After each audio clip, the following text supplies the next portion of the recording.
Bismillahirrahmanirrahim. Assalamualaikum warahmatullahi wabarakatuh. Alhamdulillahirabbil alamin wassalatu wassalamu ala asyrafil anbiya'i wal mursalin sayyidina wa nabiyyina Muhammadin wa ala alihi wa sahbihi ajma'in. Asyhadu an la ilaha illallah wahdahu la syarikalah wa asyhadu anna Muhammadan abduhu wa rasuluh. Allahumma ighfir lana wa liwalidayna wa limasyayikhina walil hadirin.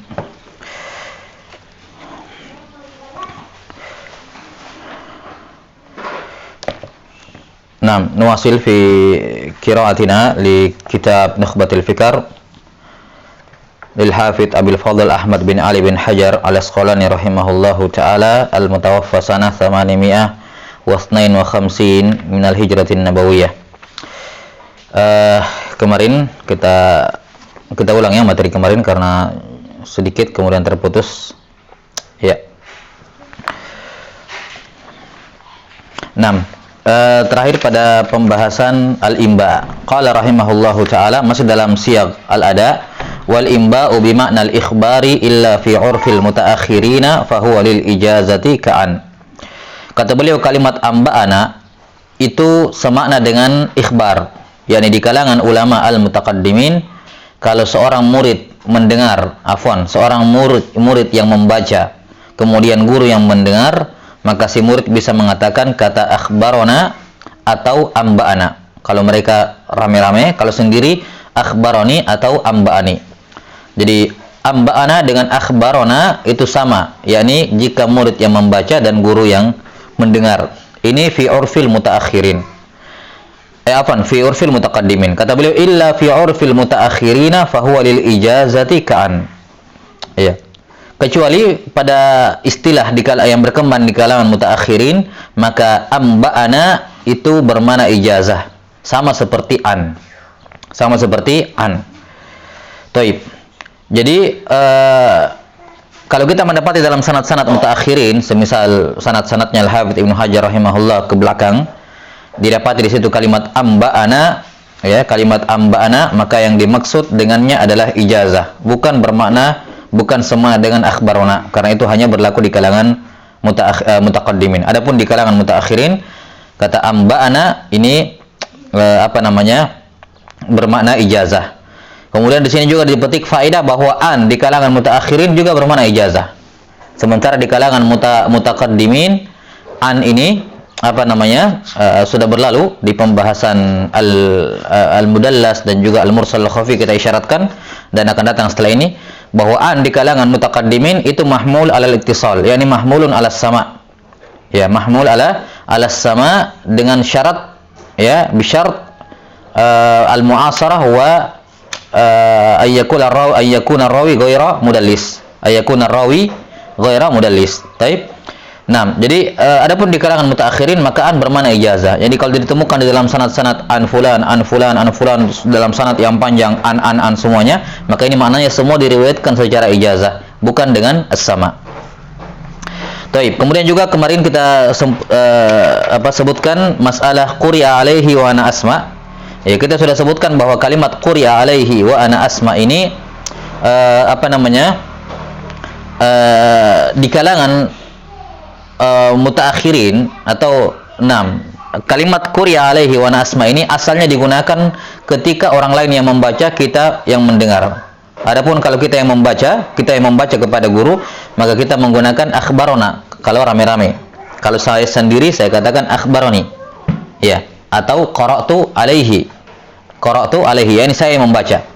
Namun jika kita hadir di majelis tersebut, namun teman kita yang membaca, maka ini dikatakan quri'a alaihi wa ana asma. Walaupun terjadi dalam prakteknya di lapangan, para ulama tasamuh dalam hal ini. Ya, terkadang mereka menggunakan akhbarona untuk kedua bentuk ini. Ya, sangat sering mereka menggunakan akhbarona untuk kedua bentuk ini. Yakni imma dia yang membaca atau temannya yang membaca dan dia hadir di majelis tersebut, mereka menggunakan kata akhbarona. Ya, dan ini tasamuh dalam hal ini. Di antara contoh penggunaan quri'a alaihi wa ana asma, ya, di mana orang lain yang membaca kita mendengar, adalah seperti yang dialami oleh Imam An-Nasa'i rahimahullah pada majelis gurunya Al-Harits ibnu Miskin. ya rahimahumallahu taala, di mana ketika ada masalah dengan gurunya, An-Nasa'i rahimahullah ini dilarang oleh gurunya Al-Harits ibn Miskin untuk menghadiri majelis, tidak boleh datang ke majelis. Dan sudah kita sebutkan bahwa seorang guru tidak punya hak untuk melarang orang lain untuk datang ke majelis ilmu. Dia punya hak untuk melarang orang masuk rumahnya. Kalau misalnya majelisnya dalam rumah, ya dia punya hak untuk melarang orang masuk rumahnya. Tapi kalau mendengarkan ilmu tersebut, ya, dia tidak punya hak tentunya, kecuali pada keadaan-keadaan tertentu. Ya, keadaan-keadaan tertentu. Ala kulli hal, An-Nasa'i rahimahullah tetap hadir, ya, tetap datang di majelisnya Al-Harits bin Miskin, tapi tidak masuk ke dalam rumahnya, melainkan mendengar dari sebelah dinding. Ya. Maka An-Nasa'i rahimahullahu taala dalam sighah adanya, setiap kali beliau meriwayatkan dari Al-Harits ibn Miskin ini, beliau mengatakan akhbarana Al-Harits ibn Miskin qira'atan alaihi wa ana asma. Akhbarana Al-Harits ibn Miskin qira'atan alaihi wa ana asma. 6. yakni asma min wara'i jidar. Saya dengar dari sebelah dinding. 6. Kemudian berkenaan dengan kisah ini, kita sebutkan juga kemarin satu faedah. Ini menunjukkan sihhatus sama min wara'is sitr. Ya, menunjukkan salah satu dalil yang menunjukkan syahnya sama dari sebelah sitr, dari sebelah tirai, ya, dinding dan semacamnya. Ya, karena sebagian ulama seperti Syu'bah Ibnul Hajjaj rahimahullahu taala wa kana minal mutasyaddidin, beliau tidak mengesahkan riwayat kalau seorang mengambil dari guru yang dia tidak lihat wajahnya, tidak lihat orangnya. Ya, tidak disyahkan riwayatnya.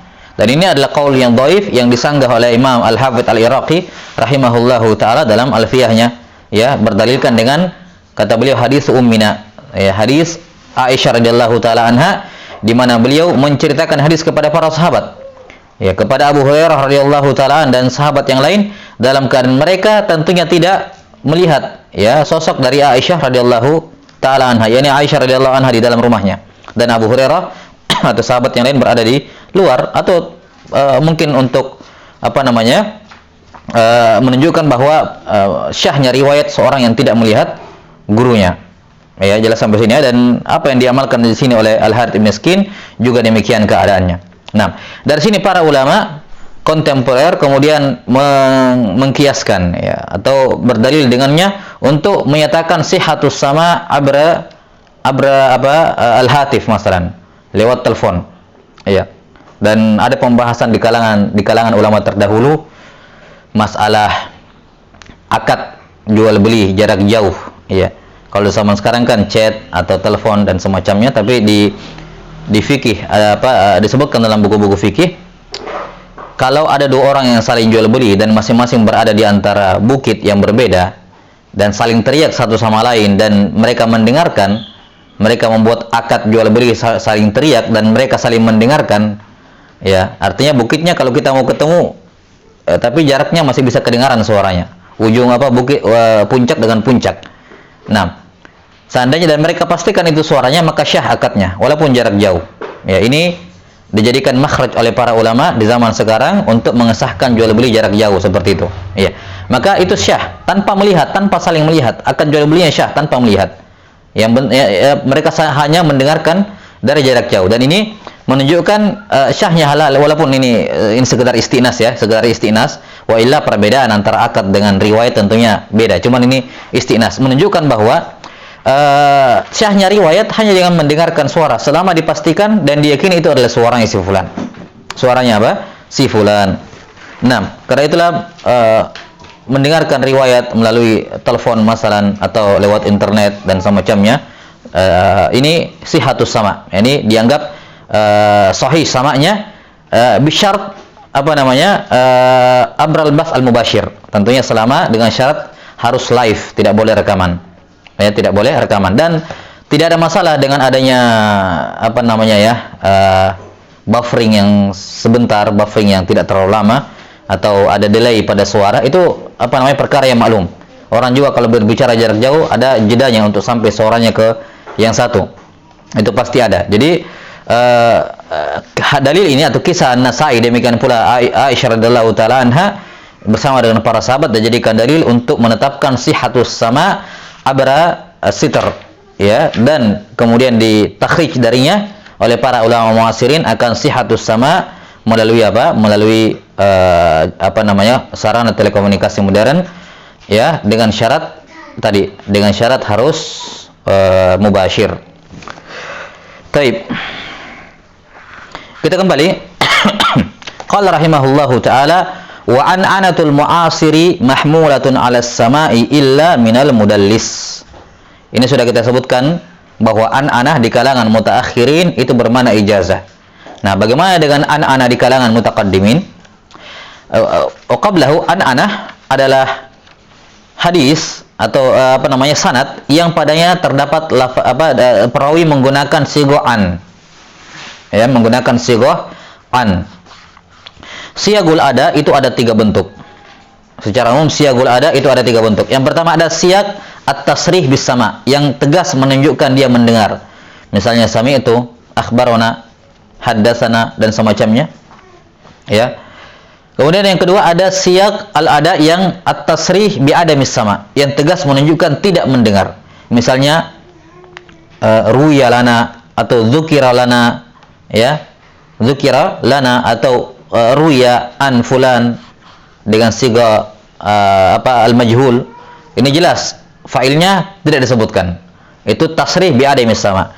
Dan yang ketiga ada siga yang muhtamal, yakni ihtamala annahu sami'a minhu aw ihtamala la yasma' minhu. Ada siga ihtimal. Siga ihtimal ini ada 2, yaitu an dan qala. Ketika dikatakan an fulan atau anna fulanan qala, ya, ini sigah muhtamal namanya. Dan di sini kata beliau rahimahullahu taala an-anah. An-anah yakni sanad yang di dalam hadis yang di dalam sanadnya perawinya menggunakan sigah al-ada berupa an, atau yang semisal dengannya seperti qala, annahu qala, yakni mu'an-an, anna, mu'an-an, annahu qal, atau mu'an-an, yaitu an Muhammadin qal misalnya. Ya. Was-sahih indal jumhur, an-anah itu hukumnya sama seperti an-anah. Bil hamzah wa bil ain hukumnya sama. Mu'an-an al-hadis al-mu'an-an dengan hadis al-mu'an-an ini hukumnya sama. Yani statusnya sama dan yang rajih juga di dalamnya sama. Kata Al-Hafidz Ibnu Hajar rahimahullahu taala, ya, mengisyaratkan adanya khilaf. Apa hukumnya an-anah? Ketika seorang perawi menggunakan an. Dan sekali lagi ini obrolan tentang riwayat mutaqaddimin. Wa illa indal mutaakhirin an bermakna ijazah. An bermakna ijazah. Nah, di kalangan mutaqaddimin di dalam kutubul hadis, ketika ditemukan dalam sanadnya an fulan. An ini kan tadi muhtamal. Dia laisa tasrih bis sama, bukan juga tasrih bi adamis sama.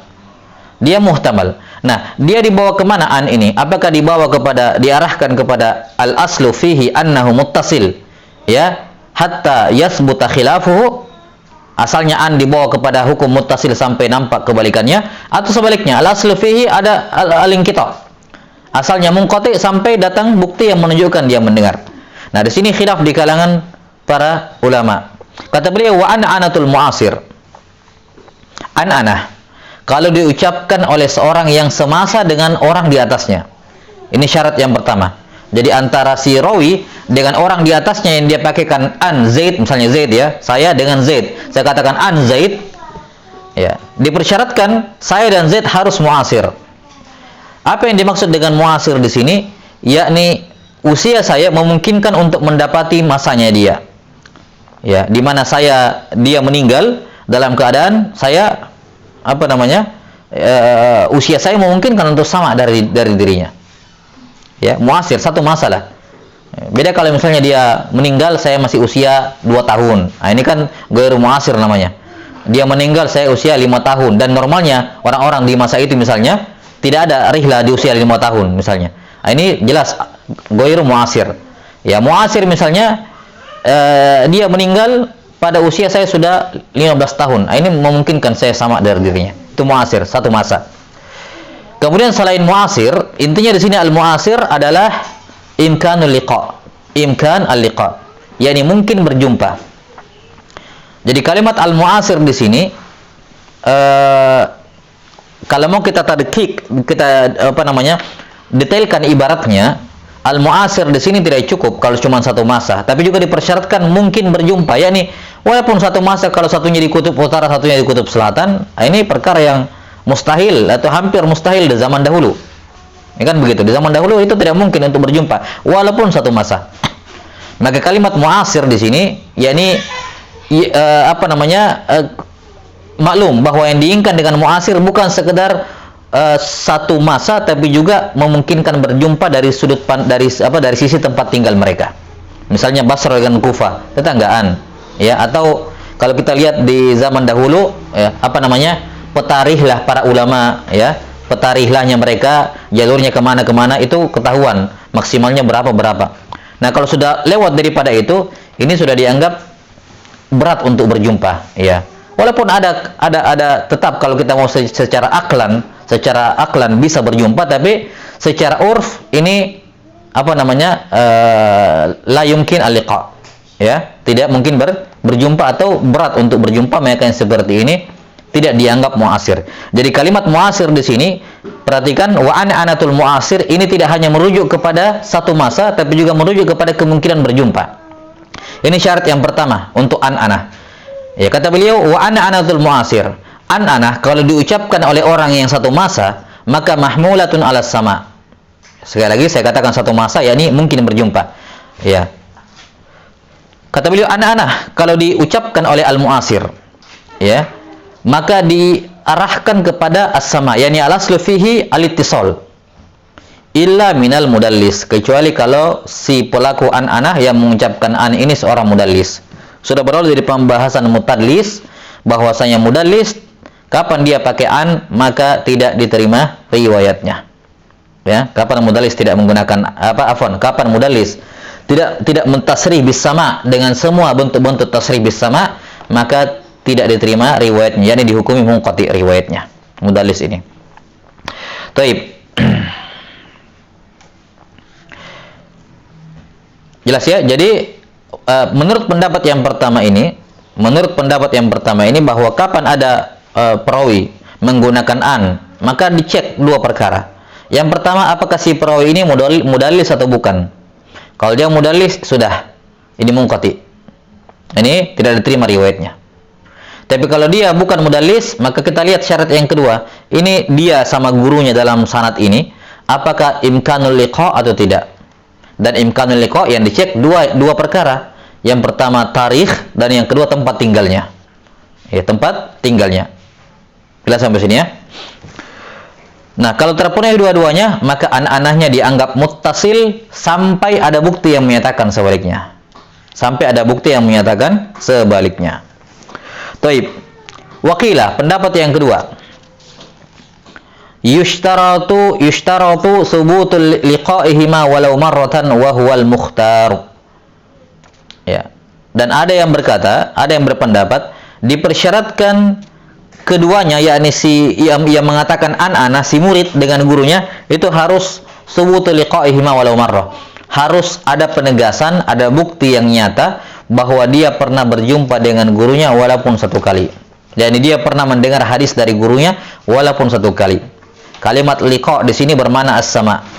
Kalimat liqa di sini bermakna as-sama, yakni subutu liqa'ihima, yakni subutu sama'i ar-rawi, ya, amma rawa anhu walau marrah. Harus sebut jelas ada bukti nyata yang menunjukkan dia pernah mendengar walaupun satu hadis dari orang tersebut. Ya. Wa huwal mukhtar, dan kata Ibnu Hajar rahimahullah, inilah pendapat yang terpilih. Inilah pendapat yang terpilih, yakni pendapat yang arjah. Pendapat yang arjah. Dan di sini beliau menunjukkan bahwa kata qila di sini, kata qila yang beliau gunakan hanya untuk ta'dadul aqwal, hanya untuk menghitung dan menyebutkan pendapat-pendapat yang ada. Wa illa yang masyhur dalam sin'ah al-muallifin, ya, bahwa dalam metode penulisan para ulama, ketika mereka menggunakan kata qila sigatut tamrid, itu biasanya ketika membawakan beberapa pendapat kemudian dikatakan qila wa qila wa qila, ini isyarat ila tadhifil qaul, ila tadhif al-qaul, isyarat akan lemahnya pendapat yang dikatakan di awalnya qila.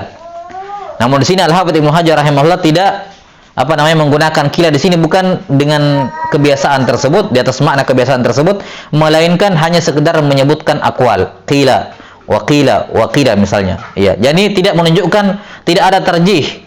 Tidak berarti yang pertama yang rajih, yang dikatakan kila ini yang marjuh. Tidak. Di sini penyebutan kila hanya mimbab ta'dad al-aqwal, hanya menyebutkan akwal saja. Karena itulah beliau mengatakan, ya, setelah membawakan pendapat yang dikatakan qila, kata beliau wa huwal mukhtar, dan inilah pendapat yang terpilih. Inilah pendapat yang terpilih. Taib. Pendapat yang kedua ini pendapat dari Ali ibn al-Madini dan juga Al-Hafidh Imam Al-Bukhari rahimahullahu taala. Sementara pendapat yang pertama adalah pendapat dari Imam Muslim dan dikatakan oleh Ibnu Salah rahimahullahu taala wa alaihi amalun nas. Itulah yang diamalkan oleh para ulama di masa ini. Taib. Di zaman beliau. Jadi pendapat yang kedua ini mengatakan kalau ada dua orang, guru dan murid. Si murid menggunakan kataan dari seorang rawi. Dicek apakah dia mudallis? Oh, bukan mudallis. Taib. Dicek tarikh, memungkinkan berjumpa? Mungkin. Kotanya bagaimana? Iya, memungkinkan. Apakah sudah dianggap muttasil? Kata pendapat yang kedua, tidak, itu belum cukup. Belum cukup. Kapan cukup? Kapan dianggap muttasil? Sampai ada bukti yang jelas bahwasanya dia pernah meriwayatkan, pernah sama dari fulan walaupun satu kali. Ya, walaupun satu kali. Jelas sampai sini? Nah, kapan tidak ada tasrih bis sama, maka dianggap munqati. Dianggap al-munqati. Walaupun mungkin berjumpa dan dia bukan mudallis. Nah, Ibnu Salah rahimahullahu taala mengomentari pendapat yang pertama, dan ini yang merupakan amalan yang yang dibela oleh Imam Muslim rahimahullah dalam muqaddimah sahihnya, dan beliau membantah ya sebagian firqah yang menyatakan bahwa harus subutul liqa walau marrah. Ya, subutul liqa walau marrah. Ibnu Salah mengatakan ini yang diamalkan oleh para ulama. Sementara pendapat yang kedua ini pendapat Ali bin al-Madini yang diambil juga oleh Imam Al-Bukhari rahimahullah, ya, dan ini yang dirajihkan di sini oleh Al-Hafidz Ibnu Hajar rahimahullah, dan beliau punya tarjihat yang lain. Ya, di sini yang di Nukhbah beliau mentarjih pendapat dari Ibnu Salah, pendapat dari Al-Bukhari dan Ali bin al-Madini rahimahullahu taala.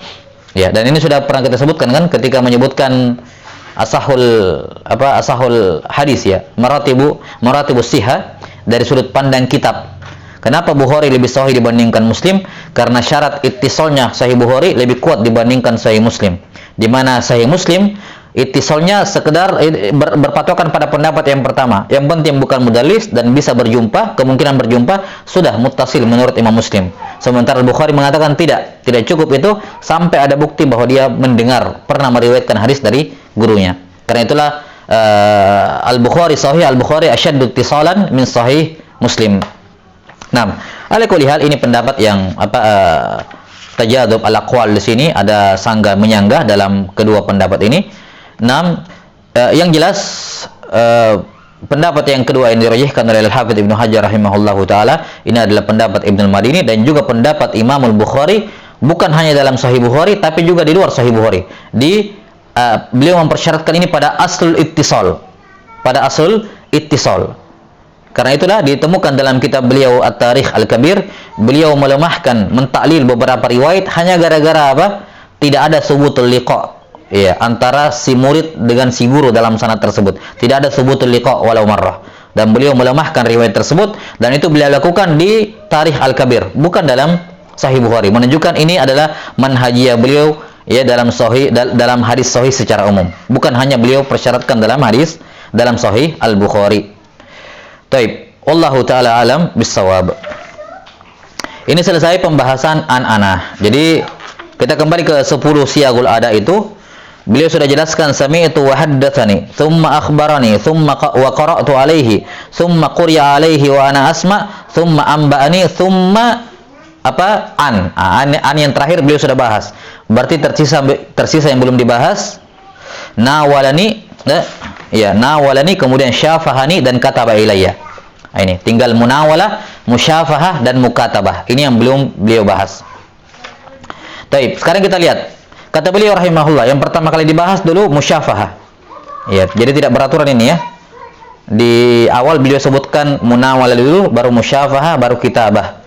Di sini beliau dahulukan musyafahah. Kata beliau rahimahullahu taala, wa atlaqul musyafahata fil ijazatil mutalaffadhi biha.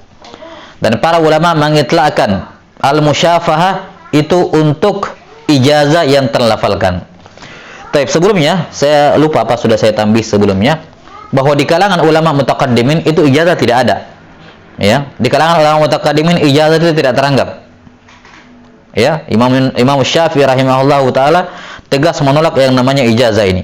Ya, yakni dipersyaratkan harus ada yang mendengar. Nah, ijazah ini nanti di zaman belakangan di kalangan ulama mutakhirin ketika sudah banyak, yakni rihla dengan berbagai awaiknya dan seterusnya, ya. Barulah kemudian jumhur ulama, walaupun tetap ada yang kekeh mempertahankannya, tapi jumhur ulama di kalangan mutakhirin membolehkan yang namanya ijazah, yakni syahnya riwayat tanpa ada yang membaca, tanpa ada yang mendengar. Jelas sampai sini ya? Adapun di urf al-mutaqaddimin atau di zaman mutaqaddimin tidak ada ijazah seperti ini. Kamu mau punya riwayat terhadap suatu hadis, suatu kitab, kamu baca dari awal sampai akhir. Ya, kamu datang ke guru, ikut majelisnya dari awal sampai akhir. Nah, dengarkan, tidak ada yang namanya ijazah-ijazahan. Jelas sampai sini? Baik. Kata beliau rahimahullahu taala, wa atlaqul musyafahata fil ijazatil mutalaffadhi biha. Para ulama mengitlakkan kata musyafahah untuk ijazah yang terlafalkan. Misalnya, saya datang kepada seorang guru, ya, karena waktu yang mepet atau gurunya sakit-sakitan, sudah sakit, ya, nggak bisa mendengar untuk dibacakan kepadanya saja agak kesulitan, ya. Kemudian kita cuma minta minta ijazah terlafalkan, dilafatkan. Ya, kita katakan, Syekh, saya minta ijazah masalan untuk semua marwiyatik, semua riwayat-riwayat yang kau punya. Ya, maka dia katakan ajaztukum bi jami'i marwiyati. Sudah, gitu aja, selesai. Maka ini namanya musyafahah. Nah, ketika dia meriwayatkan dari guru yang bersangkutan sebuah kitab, dia mengatakan akhbarana asy-syekh fulan ijazatan musyafahatan. Ijazatan musyafahatan. Jelas sampai sini ya? Iya. Atau syafahani fulan. yakni dia menyampaikan ijazah kepadaku secara lisan, tidak ada tertulis. Tidak ada Tidak ada tertulis. Taib. Ini ya, jadi ketika didapati dalam sanad ada musyafahah, berarti ijazahnya ini dalam keadaan tertulis. Jadi musyafahah dari asal itu sudah keluar dari pembahasan sama dan semacamnya. Musyafahah dari awal sudah berkenaan dengan al-ijazah. 6. Adapun di kalangan taib ini ya, 6 sudah. Summa qala rahimahullah wal mukatabatu fil ijazatil maktubi biha.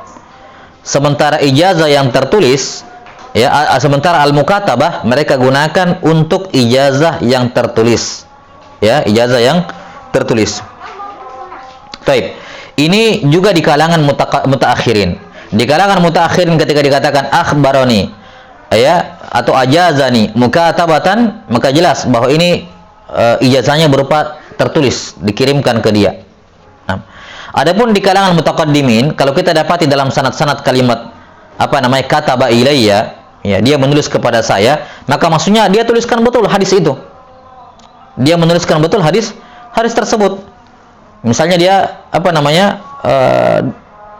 mengirim surat kepada seorang alim yang diketahui, dia minta riwayat-riwayatnya, misalnya riwayat-riwayatnya mungkin tidak banyak, masalah dia tuliskan semua riwayatnya tersebut, kemudian dikirim ke sana, semua hadis-hadisnya dikirimkan ke sana. Nah, sampai di sana si fulan itu yang menerima suratnya, dia bisa meriwayatkan hadis-hadis yang tersebut di dalam surat tersebut. Dia katakan kataba ilayya fulan, atau akhbarana mukatabah.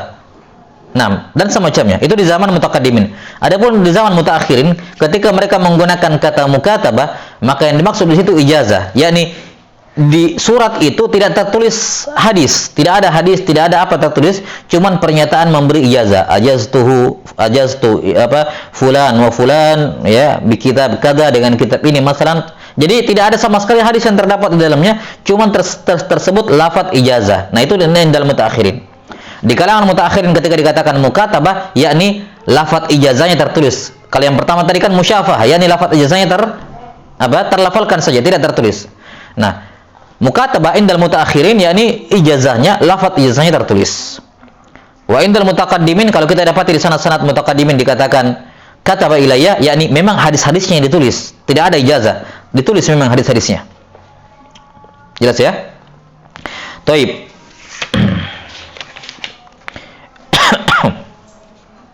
Ya, semisal sekarang misalnya ngirim email atau chat kepada seorang syekh, seorang alim, kemudian meminta ijazah, ya, kemudian syekhnya balas emailnya, kirim surat kepadanya melalui email atau chat misalnya, ngirim file berisi pernyataan pemberian ijazah, maka ini yang bisa dikatakan, maka ini yang dikatakan dengan ijazah mukatabah.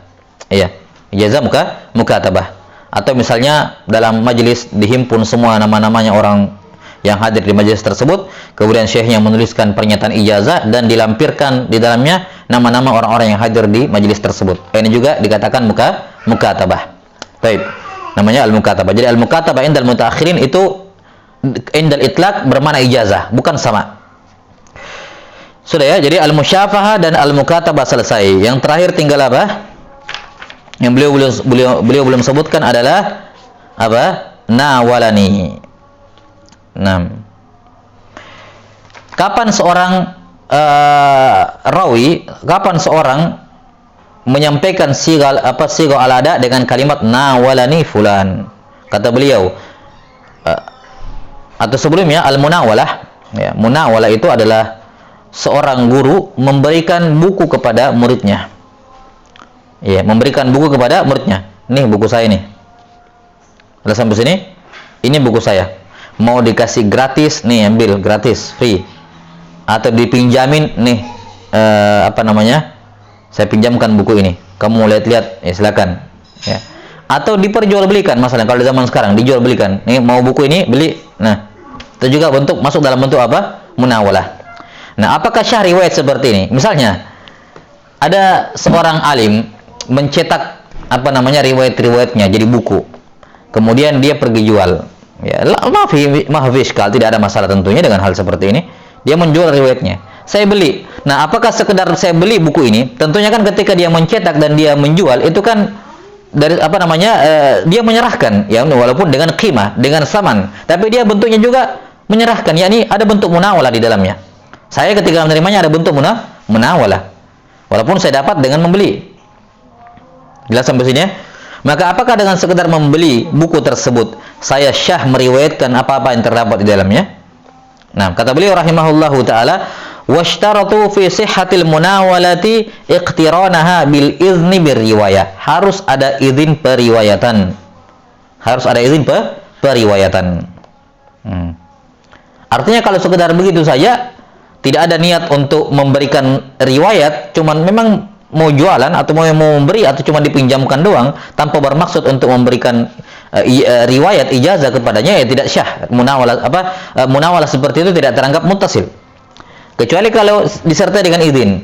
Ya, misalnya saya mengatakan, nih saya punya 2 kopi, ya, dua soft copy untuk nuskho saya sudah pegang 1 nih, saya kasih ke kamu, silakan riwayatkan, itu ijazah. Jadi tidak perlu kalimat ajaztukum, itu kan bahasa Arab. Ini kalimat seperti ini bisa dipakai dalam berbagai bahasa tentunya. Ini silahkan riwayatkan dari saya. Nah, ini sudah ijazah, sudah. Ijazah apa? Ya, al-musyafahah. Nah, musyafahah ini ijazah yang disertai dengan munawalah. Bedakan dengan musyafahah tadi. Musyafahah tidak ada pemberian buku, cuma dikatakan ajaztuka sahih al-Bukhari, selesai. Kali ini kan ada ijazah musyafahah disertai dengan penyerahan kitab. Ini dikatakan munawalah, al-makrun bil ijazah. Baik. Atau misalnya nih buku saya, misalnya saya pinjam bukunya kepada seorang syekh, saya pinjam bukunya, saya mau salin dulu. Ya. Saya mau salin. Kata syekhnya, nih saya pinjamin, sekalian kamu mau riwayatkan silakan riwayatkan yang ada di dalamnya. Kalau kamu sudah salin, silakan kamu riwayatkan yang ada di dalamnya. Nah, ini apa? Idzn, munawalah al-makrunah bil idzn. Al-munawalah al-makrun bil idzn. Atau seperti tadi dia mengatakan begini, saya izinkan kepada siapa saja yang membeli buku saya untuk meriwayatkan isinya. Ya sudah. Itu sudah jadi izin Munawalah yang disertai dengan izin. Dikatakan saya izinkan kepada siapapun yang membeli buku ini untuk meriwayatkan isinya. Maka ini syah. Jelas ya? Ini syah. Karena munawalah yang disertai dengan al-izn. Kata beliau, wahia arfa'u anwa'il ijazah. Dan ini adalah ijazah yang tertinggi. Ijazah, bentuk ijazah yang tertinggi, yakni ijazah yang disertai dengan penyerahan buku. Iya tentunya. Kalau sekedar ijazah pakai mulut atau lafaz ijazahnya sekedar tertulis, ya, ini kan masih bersifat umum. Tapi kalau disertai dengan penyerahan kitab, berarti kitabnya tertentu, jelas, ta'yin. Ya. Dan kaidahnya secara umum, suatu ijazah semakin tertentu itu semakin bagus. Karena itulah ijazah yang paling tinggi derajatnya adalah ijazah min muayyan fi muayyan li muayyan. Ya. Ijazah min muayyan fi muayyan li muayyan. Ijazah dari orang yang jelas, saya misalnya, ya, pada sesuatu yang jelas, misalnya Sahih Bukhari atau Sahih Muslim, disebutkan nama-namanya fi muayyan, tertentu. Ya. Li muayyan, kepada orang yang jelas, orang-orang yang jelas, siapa? Si fulan, si fulan. Nah, ini yang terbaik. Maka munawalah yang disertai dengan penyerahan buku yang disertai dengan apa? Dengan al-izn, ini kata beliau arfa anwa al-ijazah. Wallahu taala alam bisawab. Taib. Ini tentunya kalau semuanya murni ijazah, tidak ada qiraah, tidak ada sama. Nah, yakni betul-betul tidak ada yang membaca, tidak ada yang mendengar. Nah, di zaman mutaakhirin ada berkembang namanya at-talfiq dalam riwayat. Talfiq dalam riwayat itu adalah menggabungkan antara ijazah dengan apa? Dengan as-sama. Ya. Misalnya dia ingin meriwayatkan suatu kitab dari gurunya, tapi bukunya tebal sekali dan makan waktu yang lama dia duduk di situ kalau mau meriwayatkan seluruhnya. Maka apa? Kadang cuman baca seberapa bahagian darinya, setelah itu kata syekhnya sudah ajaztuka lil baqi. Iya, wal baqi ajaztuk. Kamu baca sampai sini saja, sisanya ijazah.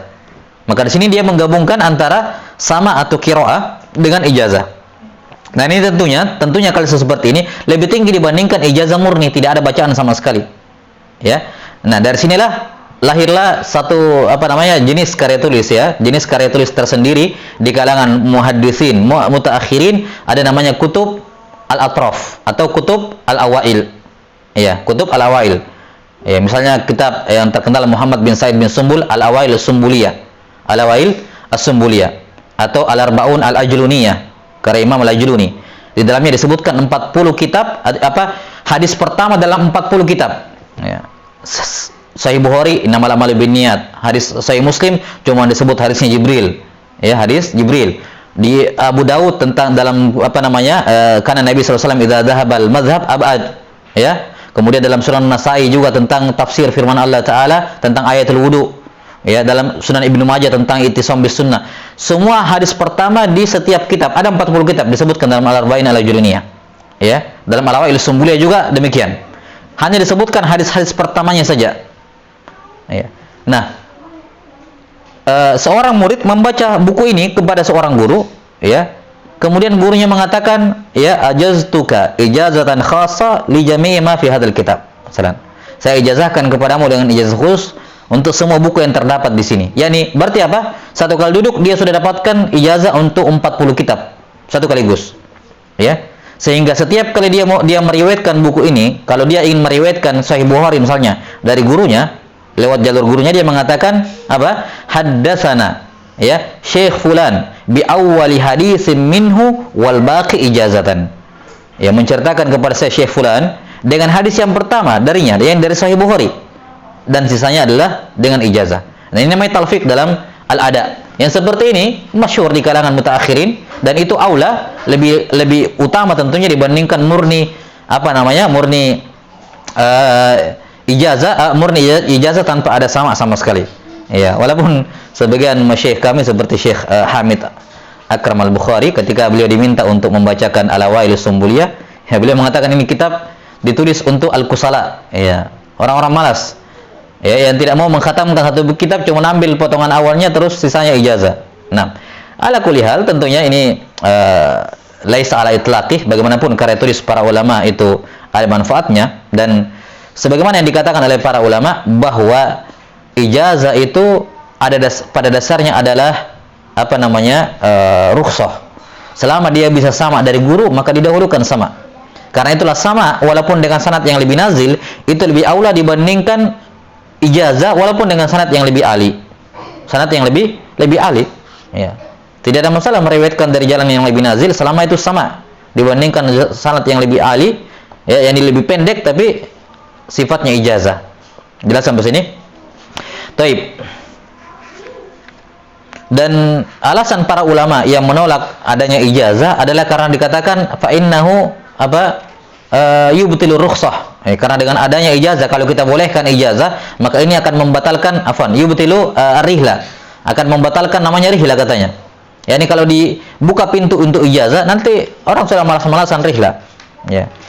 Maka para ulama, jumhur ulama menjawab bahwasanya ini kita adakan ini bukan untuk membatalkan rihla, dibolehkan ijazah. Kenapa? Karena kondisi di zaman mutaakhirin berbeda di zaman mutaqaddimin. Yani adanya orang-orang yang semangat ya untuk menghimpun ilmu, menghimpun riwayat dan seterusnya, tapi terbatas kendala waktu, tenaga atau harta dan semacamnya dari awaik yang mencegah dia untuk duduk lama di seorang guru, maka yang seperti ini bisa membantu. Ya, lagi pula di kalangan mutaakhirin, ya, riwayat itu tidak seurgen di kalangan mutaqaddimin, ya. Fungsi terbesar atau salah satu fungsi terbesar sanad di masa ini hanyalah untuk tabarruk saja.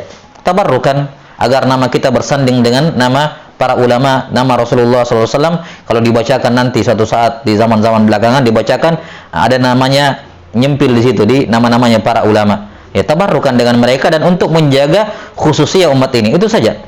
Ya, adapun sebagaimana yang kita katakan yang terdahulu yang disalahpahami oleh banyak orang bahwa itu mengandung tazkiyah dan semacamnya, atau seakan-akan didudukkan sanad itu seakan-akan kayak kalau tidak ada ini sahih dhaif batil dan semacamnya. La, tidak sama sekali. Ya, sebagaimana yang dikatakan oleh para ulama, hadis Rasulullah SAW itu amrun qad furigha lahu, selesai masalahnya. Tidak ada lagi datang orang-orang belakangan mendoifkan atau mensahihkan hanya gara-gara jalan sanadnya orang-orang belakangan. Tidak ada sama sekali. Selesai.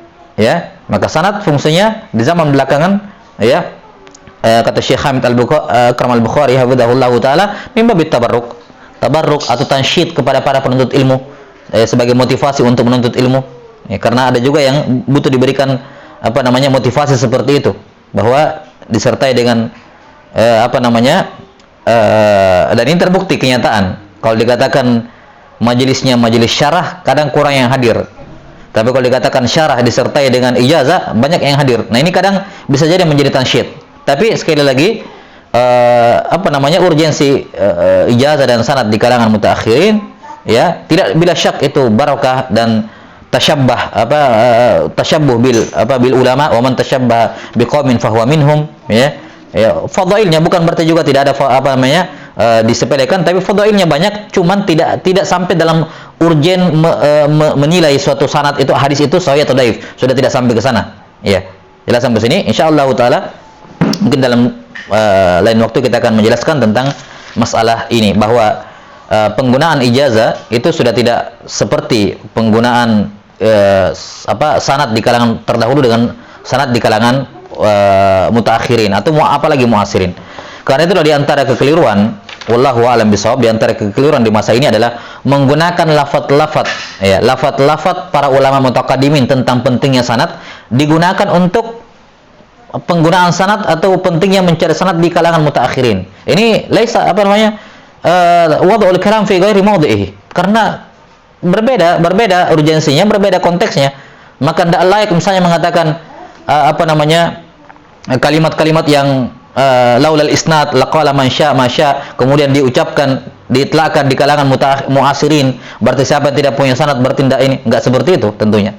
Jelas? Maka ini termasuk hal yang keliru ketika mengambil kalam para ulama mutaqaddimin di mana sanad saat itu sangat urgen untuk menentukan keabsahan suatu hadis, kemudian dibawa kepada masa kini yang sanad itu tidak berpengaruh lagi tentang keabsahannya. Jelas sampai sini ya? Ini perkara yang maka khairul umuri awsatuha, ya, perkara yang terbaik adalah pertengahan, tidak menganggap sanad riwayat itu tidak penting sama sekali, sudah tidak butuh di zaman sekarang. Ini juga tentunya muqassir, ya, ini juga muqassir, tapi tidak juga kemudian menjadikan itu sebagai tolak ukur yang berlebihan, ya, ini tafrid di dalamnya. Taib. Summa qala rahimahullahu ta'ala wa qad ishtaratul idhna fil wijadati wal wasiyyati bil kitab wa fil i'lam wa illa fala ibrata bidzalik kal ijazatil 'ammati walil majhul walil ma'dumi alal asahi fi jami'i dzalik. Kita selesaikan dulu ini. Kata beliau, demikian pula dipersyaratkan adanya izin. Apa itu izin? Yani ijazah. Izin dalam meriwayatkan, itulah ijazah. Dipersyaratkan adanya izin pada al-wijadah wal wasiyati bil kitab. Apa itu al-wijadah? Misalnya seorang mendapati buku, ya, dari kakeknya, ya, dia mendapati buku dari kakeknya. Kakeknya sudah meninggal, dan dia juga tidak diberikan wasiat buku. Jadi dia cuma bongkar-bongkar, oh dapat buku-buku hadisnya kakeknya, catatan-catatan hadisnya yang dia terima dari gurunya, masalah. Ya, boleh nggak saya riwayatkan dari kakek saya lewat buku itu? Kata Ibnu Hajar rahimahullah, tidak boleh kecuali kalau ada izin. Misalnya dulu kakek saya pernah bilang, saya izinkan kamu untuk, ya, yani intinya ada lafaz, ada ijazah dari kakeknya tersebut. Saya izinkan kamu untuk meriwayatkan riwayat saya. Cuman enggak tahu riwayat saya nantilah kamu cari sendiri di mana, misalnya gitu. Ya. Buku-bukunya enggak tahu kemana, tapi yang jelas saya bolehkah izinkan kamu untuk meriwayatkan dari saya. Kakeknya meninggal, ya. Kakeknya meninggal, kemudian dia bongkar-bongkar, setelah setahun, 2 tahun dia bongkar-bongkar, dapat bukunya. Lihat isinya, diperlihatkan kepada orang yang kenal, ini betul tulisan kakeknya, betul, dipastikan, maka dia syah meriwayatkan itu. Karena ini wijadah yang diiringi dengan apa? Izin, ijazah sebelumnya. Ya, ijazah sebelumnya. Nah, adapun kalau tidak ada, maka ini fi hukmil inqita'. Ya, hukumnya terputus. Seperti misalnya mendengarkan rekaman di zaman sekarang. Masuk ke YouTube, oh banyak rekaman-rekaman majelis-majelis riwayat. Itu semua wijadah. Kamu masuk dapat itu, kan begitu. Itu hukumnya wijadah. Tidak syah meriwayatkan dengan melalui rekaman seperti itu. Jelas ya? Kecuali kecuali si pemilik, si pemateri mengatakan, misalnya kita datang ke syekh, mengatakan, syekh, saya ingin minta ijazah kitab ini. Dia bilang, kamu dengarkan dulu ini pelajaran saya, yang ini linknya, kamu dengarkan semuanya. Setelah kamu dengarkan semuanya, kamu beritahu saya sudah dengar, saya ijazahkan. Ini berarti apa? Wijadah yang disertai dengan izin. Dan ini saya lihat ada beberapa masyayikh di beberapa program-program di zaman sekarang ada yang melakukan seperti itu. Baru kelihatannya, baru saya lihat. Ya, mungkin saya yang baru tahu ya. Memberikan ijazah dengan syarat dengarkan dulu rekaman-rekamannya. Ya, siapa yang menginginkan ijazah untuk ini, dengarkan dulu rekaman-rekaman. Nah, yang seperti ini wijadah disertai dengan izin tidak ada masalah. Artinya syah yang seperti ini. Karena tapi ibrahnya adalah apa? Patokannya adalah harus ada izin ini. Demikian pula al-wasiyah. Ya, misalnya dikatakan saya wasiatkan buku-buku saya ini kepada si fulan. Ya. Fulannya tidak ada. Ya. Fulannya tidak ada. Nah, di dalam bukunya itu campur, ada semua di situ. Ya, maka sekedar wasiat seperti itu, ada buku riwayat, ada buku ini macam-macam, maka wasiat seperti ini tidak dianggap muttasil kecuali kalau sudah ada izin sebelumnya. Ya, kakeknya tadi mengatakan, saya wasiatkan buku ini kepadamu dan saya izinkan kamu riwayatkan semuanya. Ya, maka ini kalau demikian keadaannya, maka al-wijadah dengan al-wasiyah kelihatannya zahirnya kembalinya kepada bentuk ijazah sebenarnya, karena itu intinya. Ijazah yang diiringi dengan wasiat dengan kitab. Ijazah yang diiringi dengan penemuan kitab. Ini mirip seperti tadi, ijazah atau munawalah yang diiringi dengan ijazah. Nah, kalau tidak ada ijazah, maka tidak syah seluruhnya, kata beliau. Tidak pada munawalah, tidak pada pada al-wijadah, tidak juga pada al-wasiat. Demikian pula wafil ilam. Apa itu ilam? Seorang guru membuka majelis dengan membacakan sanadnya. Ya, dikatakan arwi hadzal kitab an syekh fulan qala haddatsana fulan akhbarana fulan qala akhbarana fulan sampai penulis kitab. Kemudian dia bacakan matan. Apakah boleh orang yang hadir tersebut misalnya meriwayatkan atau misalnya dia kabarkan ya. Saya ulangi, bentuknya ilam itu dia mengatakan, ini Sahih Bukhari, saya riwayatkan dengan sanad ini sampai Imam Bukhari. Nah, apakah dengan sekedar si syekh menyampaikan sanadnya, apakah itu menunjukkan orang yang mendengar pembawaan sanad itu, pembacaan sanad itu, boleh dia riwayatkan Sahih Bukhari lewat jalur gurunya? Kata Al-Bukhari, kata Ibnu Hajar rahimahullah, tidak boleh. Harus wa kadzashtaratu. Mereka juga mempersyaratkan apa? ijazah. Yani setelah dia bacakan sanadnya dia katakan ajaztuka riwayat sahih al-Bukhari. Adapun sekedar membaca atau mendengarkan sanad-sanad guru tanpa ada ijazah izin dari guru, itu tidak boleh. Ini sama seperti sekarang sebagian masyayikh atau sebagian thalabatul ilm, ya, sebagian orang-orang yang al-musnid, mereka membuat website khusus, apakah di Facebook atau website khusus, dia tuliskan sanad-sanad kitab-kitab yang dia punya. Ya, datang orang-orang penuntut ilmu mubtadi'in, datang, dia masuk ke syekh tersebut. Oh, ini syekh sebutkan sanadnya Arba'in Nawawiyah, gini. Oh ya, saya riwayatkan dari syekh ini saja pakai sanad ini. Ya, ini nggak boleh. Karena apa? Ini adalah konteksnya al-ilam. Si syekh hanya menyebutkan apa? Si syekh hanya menyebutkan sanad dia saja. Ya, ini sebagai informasi. Nih sanad saya. Kalau ente datang ambil sanadnya orang, ya kan? Ambil, saya meriwayatkan Sahih Bukhari dari syekh ini dengan sanad ini. Itu namanya sariqul hadis, ya kan? Yasraqul hadis. Di zaman dahulu kan begitu ya. Ada orang ngaku-ngaku punya sanad atau mengaku-ngaku jalan tertentu di mana dia ambil dari bukunya orang, yaitu yasriq. Karena yasriqul hadis. Nah, di zaman sekarang juga ada yang seperti itu. Ya, karena dilihat syekhnya ini sanadnya ahli, padahal dia nggak dapat, sudah gurunya syekh sudah meninggal, dia tidak dapat. Tapi karena ketidakikhlasan, ya, dan tentunya ism karena kadzib di dalamnya, dia pun iddia mengatakan, nih saya meriwayatkan dari syekh fulan. Mana buktimu? Nih sanadnya. Dari mana saya tahu kalau saya tidak meriwayatkan? Padahal sanadnya diambil dari orang. Sanadnya diambil dari orang lain. Nah, ini seperti ini tidak boleh. Jelas sampai sini? Nah, kata beliau, i'lam, sekedar syekh menyampaikan sanad-sanadnya itu tidak menunjukkan, tidak boleh meriwayatkan darinya kecuali kalau disertai dengan apa? Dengan ijazah. Baik. Sudah ya?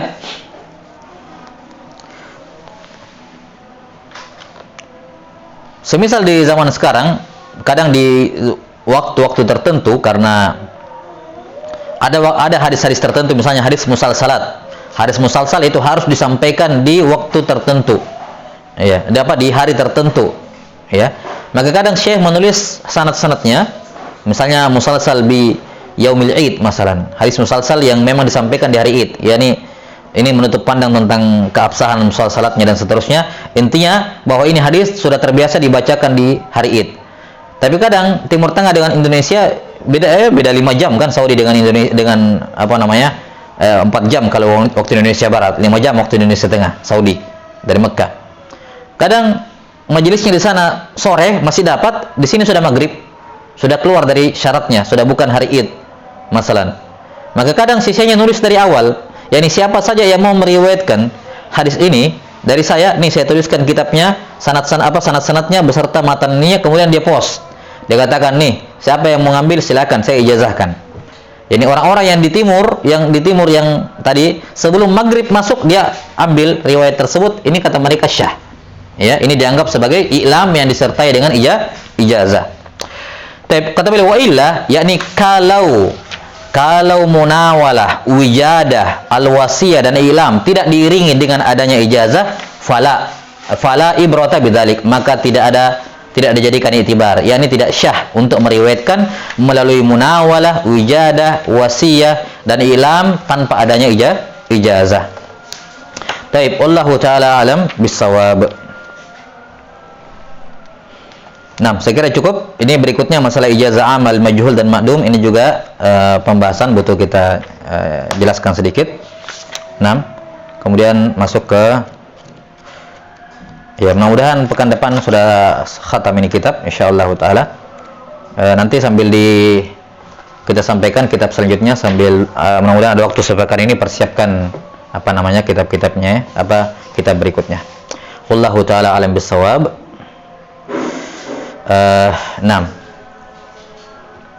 Nas'alullah ta'ala yu'allimana mimma yanfa'una wa yanfa'ana bima 'allamana, innahu waliyyu dzalika wal qadiru 'alaih. Subhanakallahumma bihamdik, asyhadu an la ilaha illa anta astaghfiruka wa atubu ilaik. Walhamdulillahirabbil alamin.